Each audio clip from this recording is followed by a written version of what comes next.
What is going on, folks? It's NimbleThor here, and thank you so much for tuning back into my mobile gaming quest where I document playing a brand new mobile game every single day. And today, it's time to check out Dungeon Defense, which is free on Android, and for some reason, it's $2 on iOS. Not sure exactly why. I know that it has been premium on Android at some point as well, but right now it is free, so lucky you if you're on Android, but I still think it's worth a buy if you are on iOS. So I left the download links down in the description box down below, as I always do. Do go check it out if you're interested in it. But with that said, let's just jump right into this endless RPG, which has an insane amount of depth to it.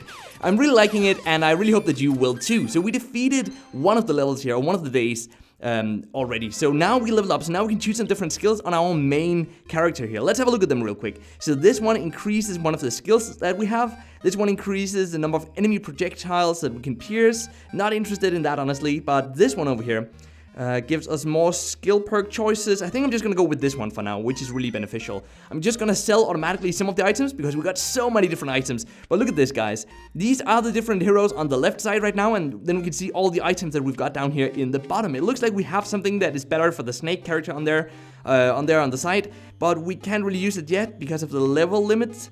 So we have to play a bit more. So we can just click next here, and we will get back here again. So that is the core loop of the game. We have to remember to press save, by the way, like that. So these are our different characters, and this is where we upgrade. Right now we have 32,000 gold, as you guys can see. We can go in here and we can choose a different item. These are just the items that we already looked at before, so we know that we have nothing better on us. But we have these 4 characters, and we can unlock even more. There are quite a few characters actually, and I just chose the skeleton here as my main character when I started the game. But you can choose any of the other characters. Let me just have a look at in here. Actually, you can see there are 1, 2, 3, 4, 5. Plus the 4 that we're already using, so that means 9 different characters that we can play as. We can choose to hire some of them now, but we don't have more room in our party, so we have to go in and upgrade that.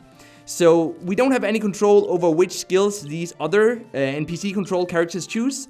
So that's just down to the NPC to decide, but we get to choose which upgrades we buy on our own character. Now we can go in here, we can also buy equipment from an NPC over here. Every once in a while there might be something that's actually better than what we've currently got equipped, such as, for example, this one.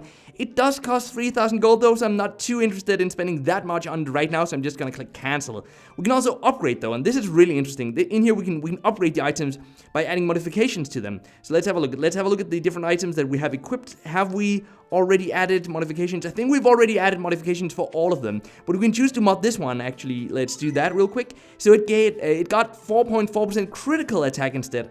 That is nice. So that is how you can modify the different items, and as you guys can imagine, you can spend a lot of time on these different elements in here. But it is an endless game though, so as with any endless games, we can choose to reincarnate after 100 days. We're not on day 100 yet, so I'm not gonna do it yet. If we do that, we get some gems that we can use here in the Rebirth store. Now we can also buy these for premium currency, or sorry, for real life money. We can buy all these different types of currencies for real life money, but the game is super nice about its monetization because it tells us that we really shouldn't be spending money on the game unless we really want to. The game should be playable without spending any money at all, and it also tells you how you can earn this premium currency, or this currency that you're just about to buy now, how you can earn that in-game from simply playing the games. That is a fantastic monetization, honestly, and I think that the developers have probably sadly given up on the game at this point because it hasn't received any real updates in a long time, it seems.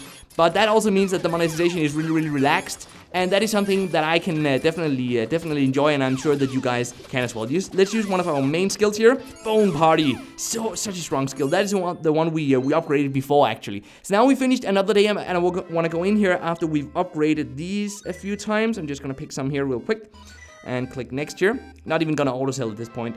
So now I want to go into the 2 other aspects of the game, which is where we upgrade other aspects apart from just the items. So in here we can choose to reinforce our walls, because this is a defensive game, can you call it that? Like a tower defense game, as you guys could see before. I haven't really had any issues with monsters reaching us just yet though. We can also upgrade the bank. You guys can see that these different upgrades gives us some sort of benefit, something that makes us stronger, something that gives us more gold, something like that. We can actually upgrade so we can have one more mercenary with us, and I'm gonna do that right now. So now I'm also gonna upgrade the laboratory a bit, but I wanna go in here and hire a new character. So I think we're gonna go for the level 17 goblin because it's level 17 and it does take quite a while to level up these guys. So now we got that one. I think I'm just gonna go quickly in here to see if we have an item that is better. Maybe we do. Maybe we do. We can't equip these though. So probably not right now, it seems. Nope. Okay, so right now we're just gonna stick with this one. And then this is the research area. Look at this. There are so many different paths that we can take to these research upgrades here.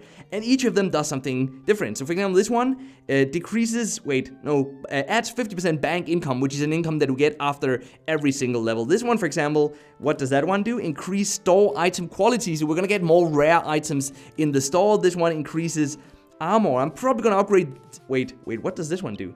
This one, extra enhancement per day. I'm probably gonna upgrade this one and just see how far down I can get. What does this one require? It requires calculator and guild. It seems like we don't have the guild one yet. Don't know which one that is, so I'm just gonna go for this one for now. We're gonna research that, and you guys can see that it takes approximately 5 days with the amount of research points that we get each day at this point, which should be, let's have a look, which should be 42 right now.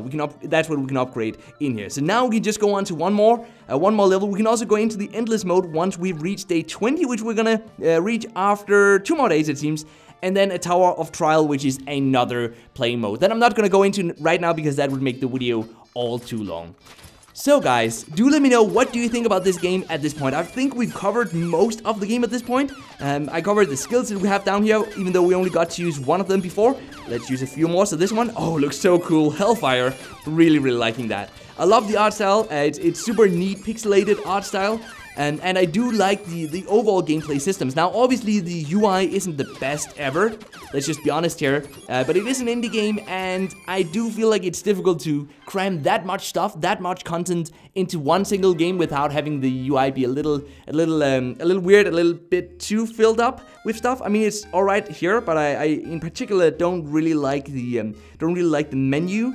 So the stuff that we've got. Wait, let's auto sell here. The stuff that we've got in here, it seems like a lot is crammed in here, but the game is still definitely playable, and I'm really having a great time with it, and I hope that you will too. So with that said, guys, thank you so much for sticking around till the end of this video. Be sure to let me know down in the comments below what you think about the game. Do you like it? Do you like these endless games? Do you like endless clickers? What do you think about them? Don't you like them? I would definitely recommend this one because of its free playability. You can play so much of the game for absolutely free. It never forces you to spend money on it, which is really appreciated, and something that is actually really rare on mobile these days.